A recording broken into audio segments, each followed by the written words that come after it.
gente melhor do que nós está partindo. E se nós estamos aqui, é por bondade de Deus. E devemos reconhecer isso, com humildade, porque Deus ainda tem um propósito a cumprir na nossa vida. Convido você para abrir sua Bíblia comigo. Primeiro livro dos Reis, capítulo 17. Nós vamos ler dos versos 1 a 10. Primeiro Reis 17, de 1 a 10. Você que está acompanhando aí pelas redes sociais da igreja, na sua casa, abra sua Bíblia também. Mantenha a sua Bíblia aberta. Está escrito o seguinte, 1 Reis 17. Então Elias, o tesbita, dos moradores de Gileade, disse a Acabe: tão certo como vive o Senhor, Deus de Israel, perante cuja face estou, nem orvalho, nem chuva haverá nesses anos, segundo a minha palavra. Veio-lhe a palavra do Senhor dizendo: retira-te daqui, vai para a banda do Oriente, esconde-te junto à torrente de Quirite, fronteira ao Jordão. Beberás da torrente, e ordenei aos corvos que ali mesmo te sustentem. Foi, pois, e fez segundo a palavra do Senhor. Retirou-se e habitou junto à torrente de Quirite, fronteira ao Jordão. Os corvos lhe traziam pela manhã pão e carne, como também pão e carne ao anoitecer, e bebia da torrente. Mas passados os dias a torrente secou, porque não chovia sobre a terra. Então lhe veio a palavra do Senhor, dizendo: dispõe-te, vai a Sarepta, que pertence a Sidom, e demora-te ali, onde ordenei a uma mulher viúva que te dê comida. Então ele se levantou e se foi a Sarepta. Amém. Irmãos amados, afirmar que nós estamos vivendo hoje uma crise agônica, aguda, endêmica e sistêmica, já não impacta mais ninguém. As gerações futuras vão estudar nos anais da história o que nós estamos vivendo hoje.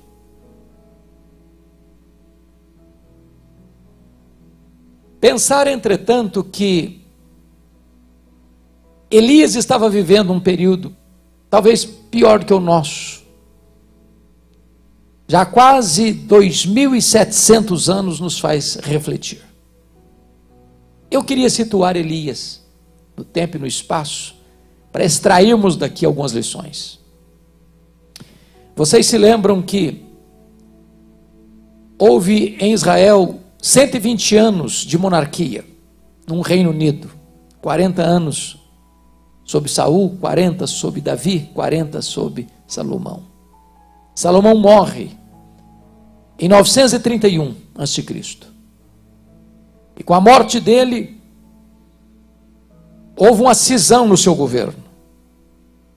Das 12 tribos, 10 seguem a liderança cismática de Jeroboão I, formando o que nós chamamos de Reino do Norte, Israel, cuja capital veio a ser Samaria. Esse reino durou 209 anos, de 931 a 722, quando a Síria levou este reino para o cativeiro e nunca mais se restabeleceu como hegemonia política.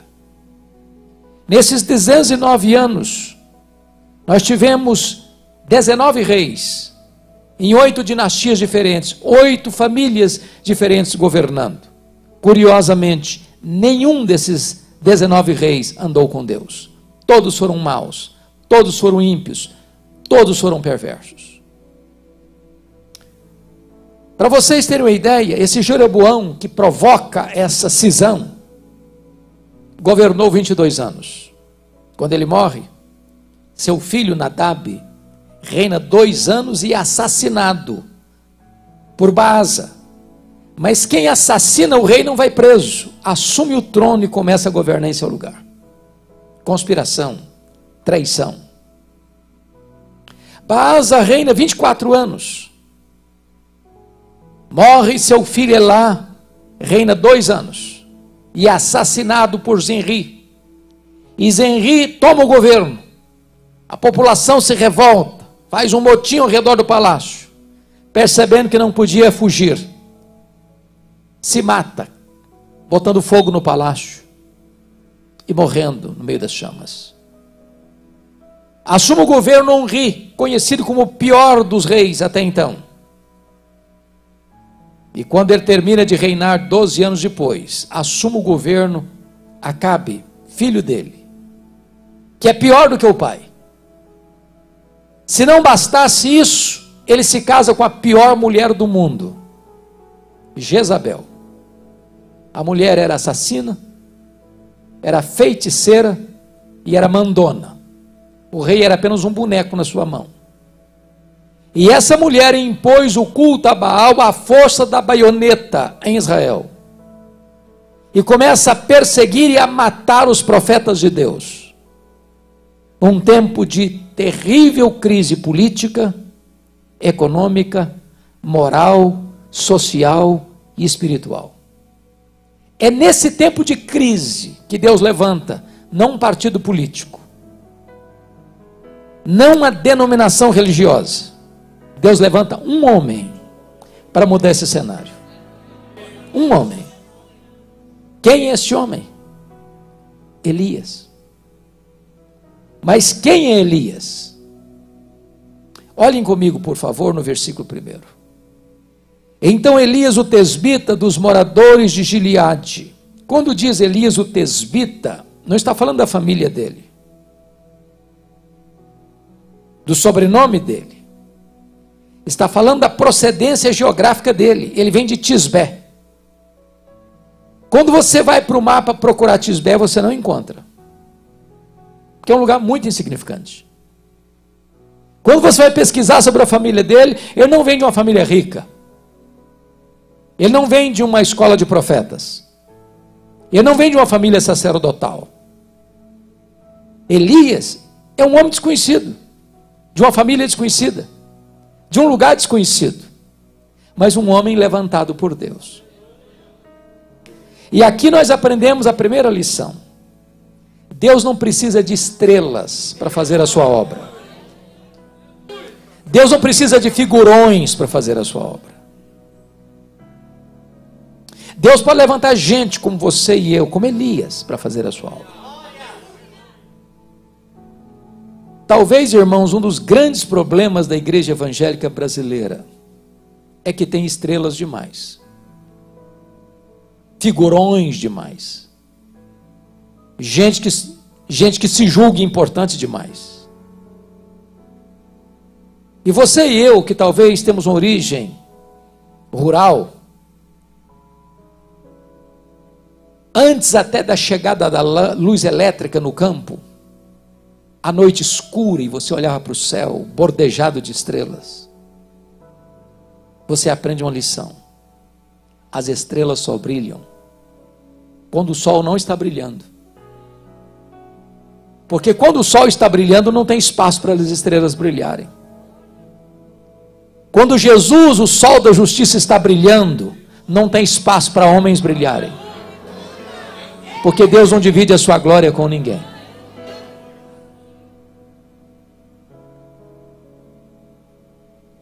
Elias sai do anonimato e começa o seu ministério pregando para o rei, no palácio do rei.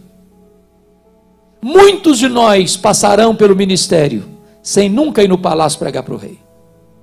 Pois Elias começa pregando para o rei no palácio do rei. E o que ele diz para o rei é algo chocante.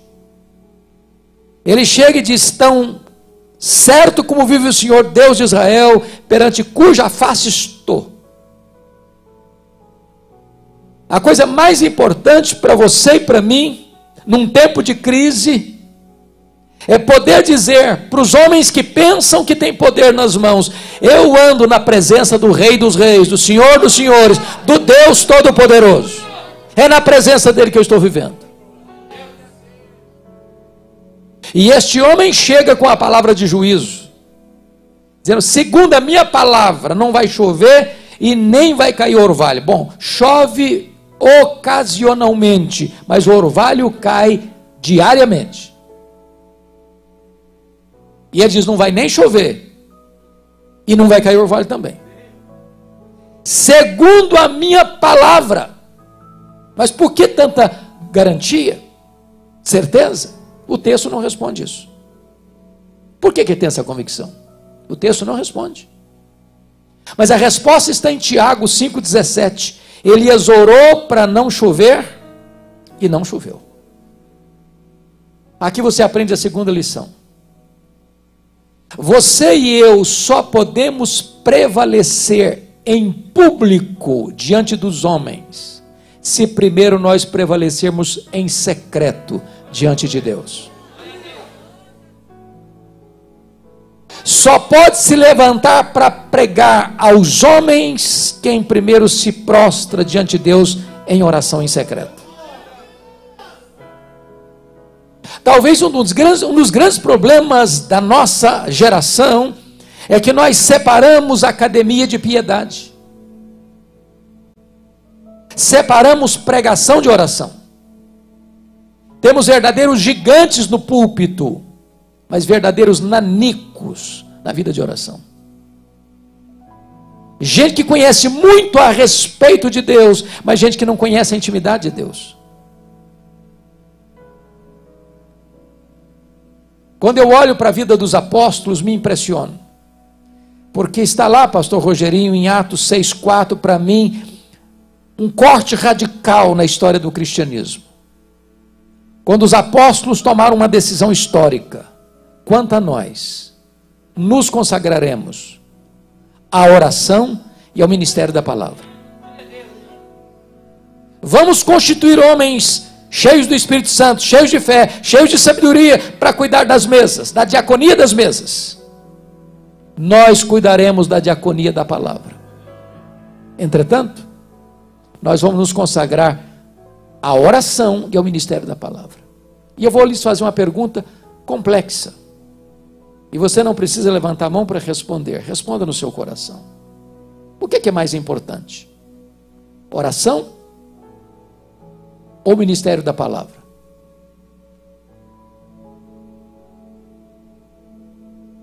Eu já li muitos comentários sobre isso, não encontrei resposta.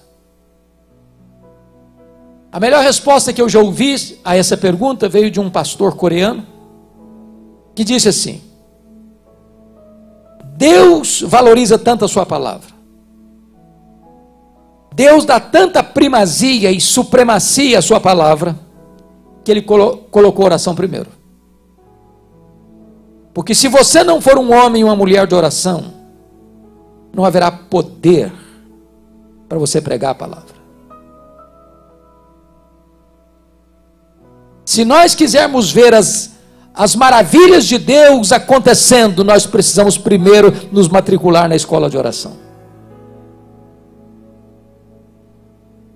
Elias tem convicção do que fala, porque ele orou.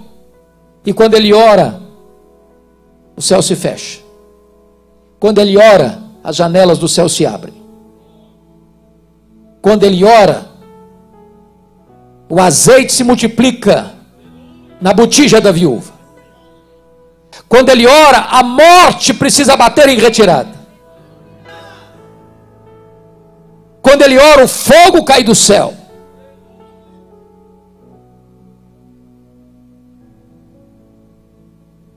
Depois que Elias entrega esta mensagem de juízo para o rei Acabe, dizendo o seguinte: não vai chover, portanto a crise vai chegar, o desemprego vai chegar, a doença vai chegar, a recessão vai chegar, a morte vai chegar.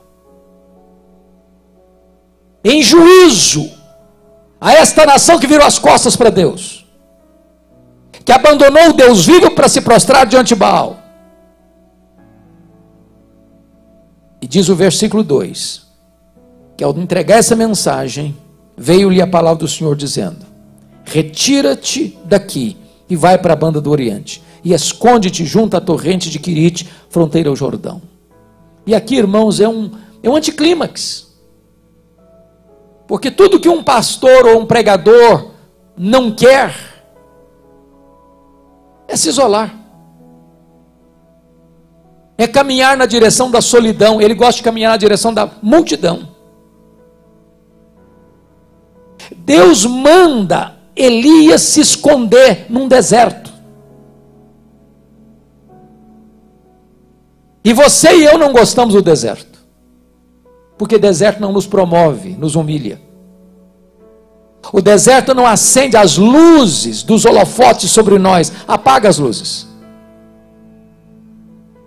O deserto não nos exalta, nos humilha. Ele não nos engrandece, ele nos quebra. Mas o deserto não é um acidente de percurso na jornada da vida. O deserto é uma escola de treinamento. O deserto é a escola superior do Espírito Santo, onde ele treina os seus melhores líderes. É Deus quem nos matricula na escola do deserto. E quando Deus nos matricula na escola do deserto, ele tem dois propósitos. Primeiro, trabalhar em nós. Trabalhar em nós. Ô irmãos, talvez nós vamos aprender mais com esta pandemia do que em anos de prosperidade. Quem de nós não está plenamente convencido da nossa vulnerabilidade? Quem de nós não está convencido que os ícones da sociedade, os ídolos do mundo, têm os pés de barro? O poder econômico, o poder político, o poder da ciência, o poder da tecnologia. Há poucos dias li um relatório triste de uma filha cujo pai, um homem riquíssimo, morreu de Covid-19.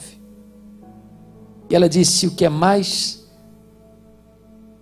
terrível para a nossa família é que o nosso pai morreu por algo que é de graça. O dinheiro não compra o ar nos seus pulmões.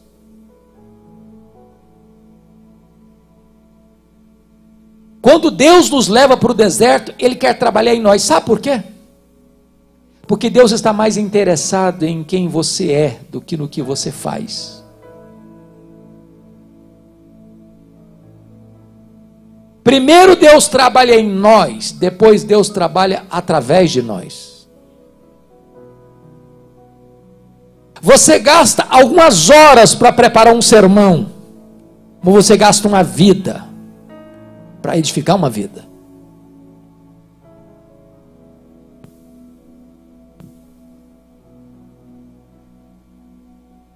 Saiba disso. Vida com Deus precede trabalho para Deus. Deus está trabalhando. Essa pandemia não pegou Deus de surpresa. Deus não está em apuros. Nada acontece sem que Deus saiba, sem que Deus permita. Ainda que você não sinta, ainda que você não veja, ainda que você nem creia, isso não vai mudar as coisas. O que nós sabemos à luz da Escritura é que todas as coisas cooperam para o bem daqueles que amam a Deus, daqueles que são chamados segundo o seu propósito. Nosso Deus não é sádico.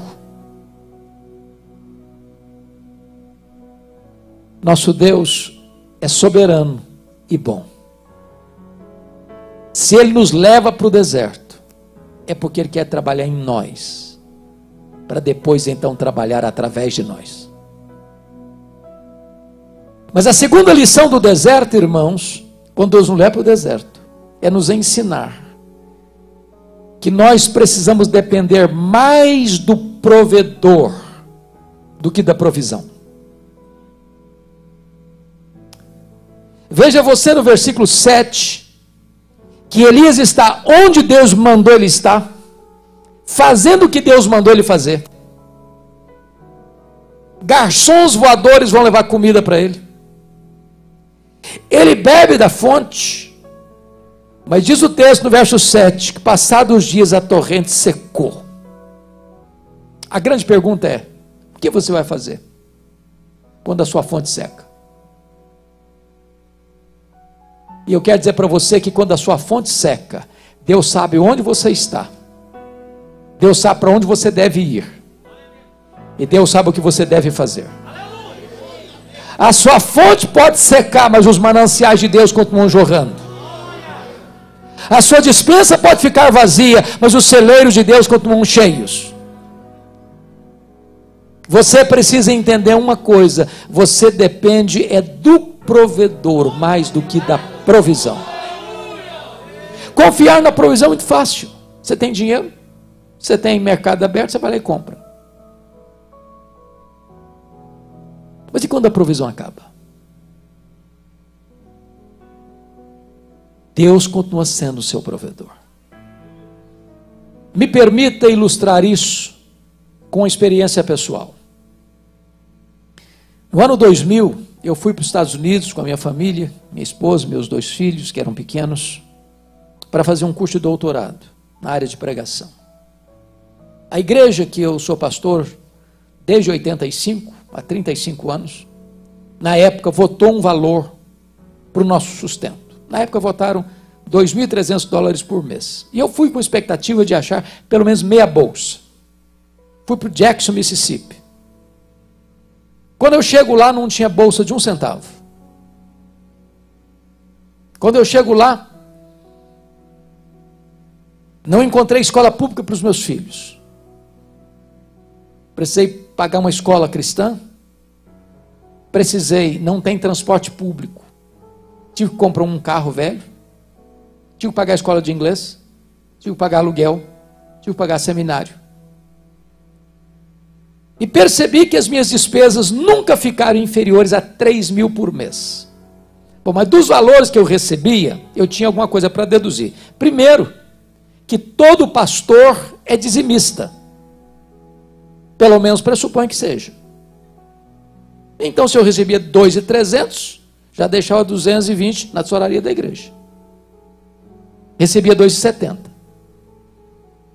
Há uma senhora que mora conosco já há mais de 30 anos, membro da nossa família. Eu achei que não seria honesto nem justo desampará-la nesse período. Continuei pagando o salário dela. Em outras palavras, eu recebi em torno de 1.500. Quando eu chego lá, levei toda a nossa economia. Com 5 meses a economia acabou. O carro que era velho quebrou. Levei para a oficina $1.350 para consertar, não tinha dinheiro para tirar o carro da oficina. Levantava todo dia 4 horas da manhã com a minha esposa para limparmos a escola, para ganharmos um desconto de $200 na prestação da escola dos filhos. Com 5 meses também houve uma inflamação no meu braço e eu não conseguia segurar o rodo nem a vassoura mais. Tive que dispensar o trabalho, menos $200 no orçamento. Eu só tinha 2 opções.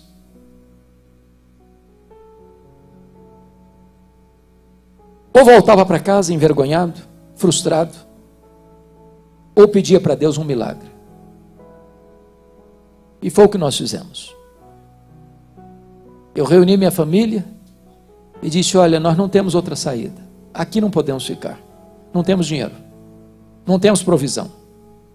Mas nós pregamos a vida inteira que o nosso Deus é o Jeová Jireh, é o Deus da provisão. Aí nós nos ajoelhamos na sala. Disse: meu Deus, tu podes todas as coisas. Então, se tu quiseres, abra uma porta para nós. Quando levantamos dos joelhos, o telefone tocou.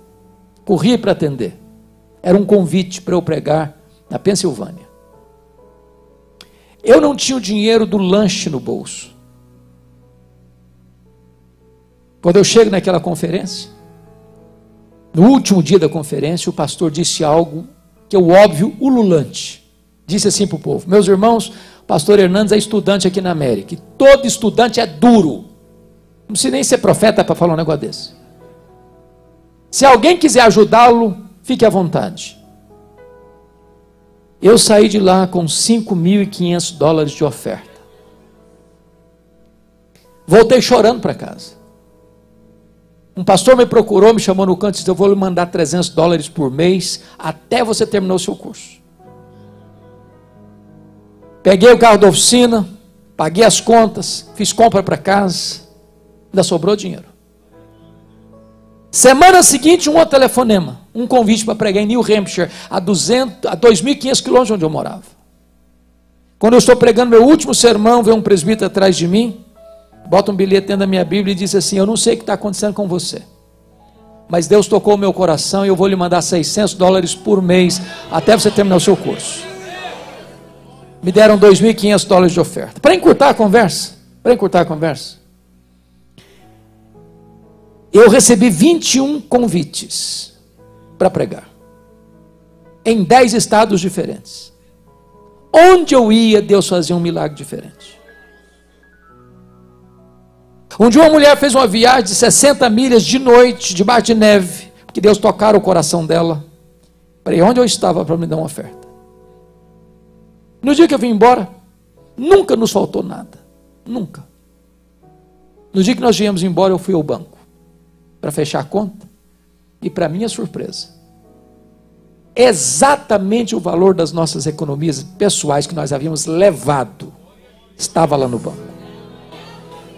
E Deus nos ensinou uma lição: você precisa depender do provedor mais do que da provisão, porque quando a sua provisão acaba, eu continuo sendo o seu provedor. A sua despensa pode ficar vazia, mas os meus celeiros estão cheios. A sua fonte pode secar, mas os meus mananciais continuam jorrando. Quando Deus nos leva para o deserto, é para nos ensinar isso. Nós dependemos de Deus. De Deus. Mas olha comigo, amados, o versículo 8, porque é uma outra transição aqui, que também é um anticlímax. Versículo 8 diz: então lhe veio a palavra do Senhor, dizendo: dispõe-te, vai a Sarepta, que pertence a Sidom, e demora-te ali, onde ordenei uma mulher viúva que te dê comida. Bom, Sarepta ficava a mais de 150 quilômetros ao norte, fora de Israel. O grande problema, e você pode conferir isso no capítulo 18, versículo 10, que enquanto Elias estava escondido, ele era procurado pela polícia de Acabe, vivo ou morto, em Israel e nas nações vizinhas. Sair desse esconderijo era expor-se a ser preso e morto por Acabe e sua mulher. Mas sabe o que Deus está dizendo para Acabe aqui?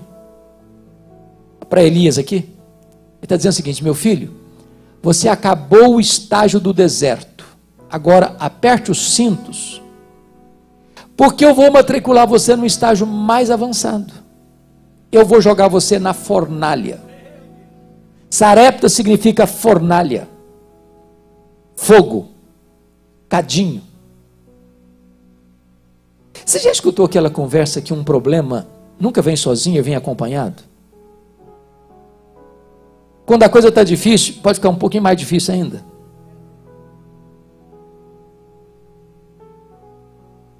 Parece que Deus tem senso de humor, porque o que Deus está falando aqui não tem sentido. Se Deus dissesse: olha, você vai lá para Sarepta, tem um empresário rico lá, que vai bancar você, tem muito dinheiro, essa crise não atingiu ele não. Agora Deus chega para o Elias, diz: olha, vai para Sarepta, tem uma viúva lá que vai sustentar você. E ele sai de Querite para não morrer de sede, e quase morre de fome quando chega lá, porque a mulher que vai sustentá-lo está morrendo de fome. Pode entender isso?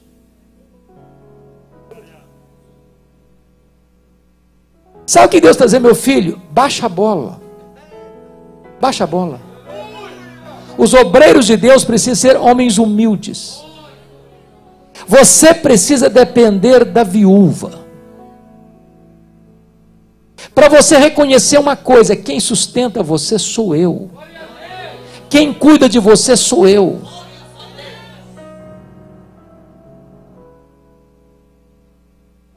O que eu acho maravilhoso é que aquela viúva conheceu a Deus na cozinha. Tem lugar melhor para conhecer a Deus que na cozinha?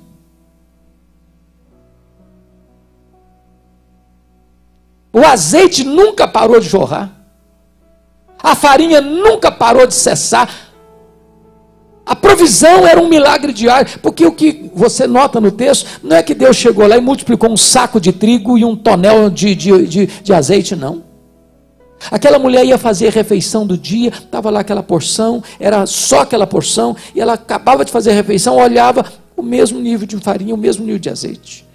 Aí no outro dia, ela ia fazer a refeição no dia seguinte, o mesmo nível de azeite, o mesmo nível de farinha, e semana após semana, e mês após mês. E sabe de uma coisa? Deus continua multiplicando a farinha na nossa panela, e o azeite na nossa botija. Irmãos amados, às vezes nós só vemos milagres nas coisas extraordinárias, mas não vemos milagres nas coisas ordinárias. O fato de você acordar e ter ar nos seus pulmões é um milagre. Você está andando por aí e o Covid está solto. E não é só ele, não, tem outros vírus e bactérias letais.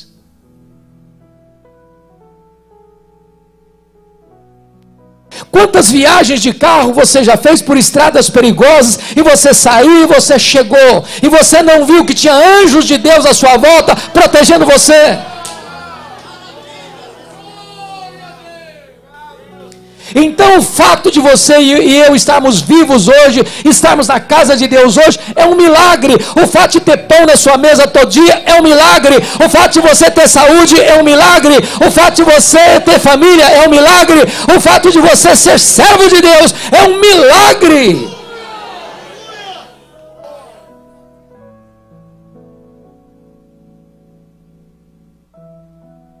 Agora, irmãos, notem outra coisa. Na mesma casa que acontece um milagre, também acontece uma tragédia. Para a gente entender que essa perspectiva triunfalista do cristianismo não é verdadeira. Porque tem muita gente que pregou o Brasil afora, mundo afora aí, que se você é crente, você não fica doente. Aí eu, como disse agora a vocês, um dos homens mais santos que eu conheci, pastor Alberto Rezende. Deus o chamou ontem. Mas se você é crente mesmo, você não pode ser pobre. Mas as pessoas mais santas que eu conheço são pobres. E eu conheço gente rica que vive uma vida miserável. Miserável. Infeliz. Não é verdade que se você é crente, você nunca vai ter problema financeiro. Não é verdade que se você é crente, você nunca vai ter um problema de saúde. Meu irmão, crente enfrenta doença, crente fica desempregado, crente sofre até bala perdida na rua. O filho único da viúva adoece e morre. Então crente chora a dor do luto também. Nem por isso você é menos crente. Nem por isso Deus ama você menos.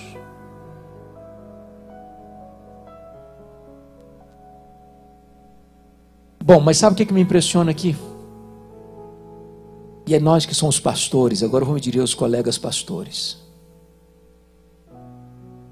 Quando alguém está sofrendo muito, via de regra precisa encontrar alguém para transferir essa dor. E a viúva de Sarepta bota a culpa da morte do filho dela em Elias. Sabe o que me impressiona em Elias? Ele não se defende. Porque às vezes nós somos gigantes para nos defendermos. Ele não se defende. Embora inocente, ele não se defende. Aquela mulher já está sofrendo demais. Para que tripudiar sobre uma pessoa que já está sofrendo demais? Ele não diz uma palavra em sua defesa. Meu amado, se você cuidar da sua piedade, Deus vai cuidar da sua reputação. Seu papel é andar com Deus. Deus defende você.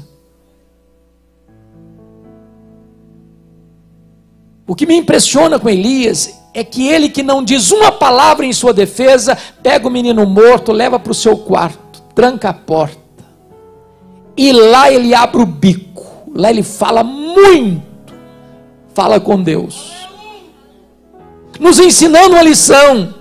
Se nós orássemos mais, nós nos defenderíamos menos. Se nós orássemos mais, nós brigaríamos menos. Se nós orássemos mais, nós veríamos mais os milagres de Deus acontecendo. Agora pensem comigo, que não há relato nem registro de ressurreição até então. E Elias resolve pedir para Deus um milagre inédito na história. Eu fico pensando, pastor Rogerinho, que se hoje nós fôssemos pedir para Deus um fato que nunca aconteceu na história, talvez nos internariam numa clínica psiquiátrica. Ou diriam para nós, esse cara perdeu o juízo, é um herege. Pois Elias teve coragem de pedir para Deus ressuscitar o menino. E Deus ressuscitou o menino. Porque para Deus não há impossíveis. Agora pense comigo noutra cena. Pense nessa cena comigo. Imagine vocês se Elias fosse um dessas estrelas de hoje, que faz até propaganda de milagre que nunca aconteceu. Imagine Elias saindo com o menino vivo agora nas mãos. O que eu faria se eu fosse uma das estrelas de hoje? Eu acho que a primeira coisa que ele faria era convocar uma coletiva da imprensa para dizer quão grande homem ele era. Eu acho que a segunda coisa era botar outdoors na cidade com a fotografia dele. Talvez ele escrevesse um discurso, um panegírico de alto elogio. Quem sabe até ele bateria palmas para ele mesmo. Quem sabe, talvez ele fizesse um solo do hino Quão Grande És Tu diante do espelho. Mas ele não faz nada disso. Ele simplesmente diz àquela mãe: o teu filho vive. Sabe o que Elias está nos ensinando?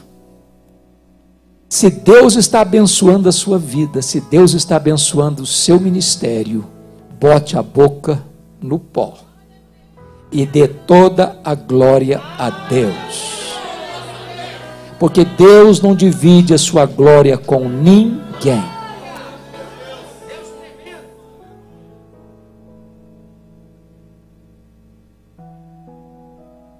Entretanto, diz a Bíblia em 1 Samuel 2,30, que aos que honram a Deus, Deus os honra. O último versículo deste capítulo, e eu quero terminar aqui, fechando a minha palavra, é que quando a mãe recebe o menino vivo, o filho, ela diz o seguinte para Elias: agora eu sei que tu és homem de Deus, e que a palavra do Senhor na tua boca é verdade. Duas coisas me impressionam aqui. Primeiro, como é que Elias era conhecido? Porque hoje às vezes você conhece alguns líderes, são homens fortes, poderosos, influentes, mas parece-nos que hoje está se escasseando homens de Deus. Homens de Deus. A segunda coisa que me faz tremer os joelhos é o que ela diz: agora eu sei que a palavra do Senhor na tua boca é verdade. Porque isso leva a dizer que então é possível que a palavra de Deus não seja verdade na minha boca. Em outras palavras, e vocês sabem disso, chega uma pessoa e prega um sermão, não acontece nada. Chega outra pessoa, prega o mesmo sermão e os corações se derretem. Por quê? Por quê? É porque um é boca de Deus, o outro não é. Jeremias 15:19 diz: se tu te arrependeres, tu virás a mim. Se apartares o precioso do vil, serás a minha boca.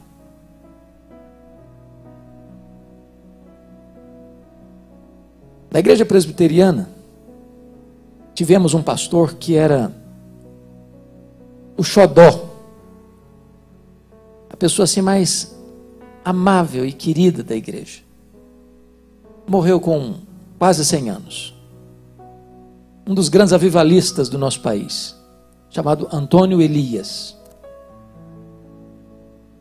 E Antônio Elias era aquele pregador simples. E ele dizia que o sermão dele era assunto puxa assunto. E eu nunca o vi e nem ouvi Antônio Elias pregando sem lágrimas nos olhos, e nunca vi Antônio Elias pregando sem lágrimas nos olhos de quem estava escutando. E um dia estava num congresso, pregando, e depois do congresso teve aquele momento de perguntas e respostas. E alguém então se levanta para fazer uma pergunta teológica para ele. Perguntou assim: pastor Antônio Elias, explica para nós o que significa unção. O que é unção? E ele, com a maneira simples, descontraída dele, disse: é muito simples de entender isso. Como não? Unção significa que uns são, outros não são. É isso. Agora eu sei que a palavra do Senhor na sua boca é verdade. Sabe o que me impressiona, irmãos? É que os melhores sermões da história estão disponíveis na língua portuguesa.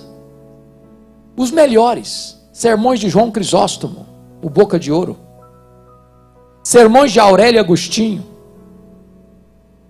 sermões de Martinho Lutero, sermões de Charles Haddon Spurgeon, sermões de Dwight Lyman Moody, sermões de George Whitefield, sermões de John Wesley, sermões de Mark Lloyd Jones, sermões que Deus usou para levar centenas, milhares de pessoas a Cristo, sermões de Jonathan Edwards, estão disponíveis. Vocês todos já ouviram falar, com certeza, do famoso sermão que Jonathan Edwards pregou em Enfield, pecadores nas mãos de um Deus irado, onde ele orou e jejuou vários dias, e ao pregar aquele sermão, de noite, ele segurava a lamparina numa mão, o esboço na outra mão, e lia o sermão.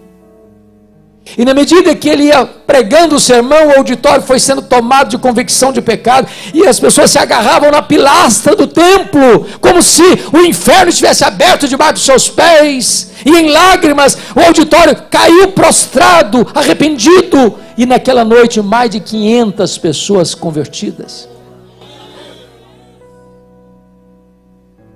Há pouco tempo eu soube de um seminarista que pegou esse sermão, pecadores nas mãos de um Deus irado, decorou o sermão, palavra por palavra, sentença por sentença, e chegou na igreja e pregou com todo entusiasmo o sermão, e o auditório caiu também, mas de sono. O sermão era o mesmo, mas quem pregava o sermão era outra pessoa.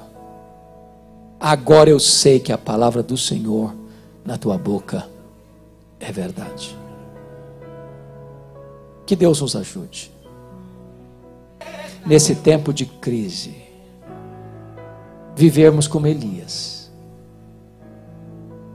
andando na presença de Deus e experimentando as intervenções soberanas e sobrenaturais de Deus na nossa vida.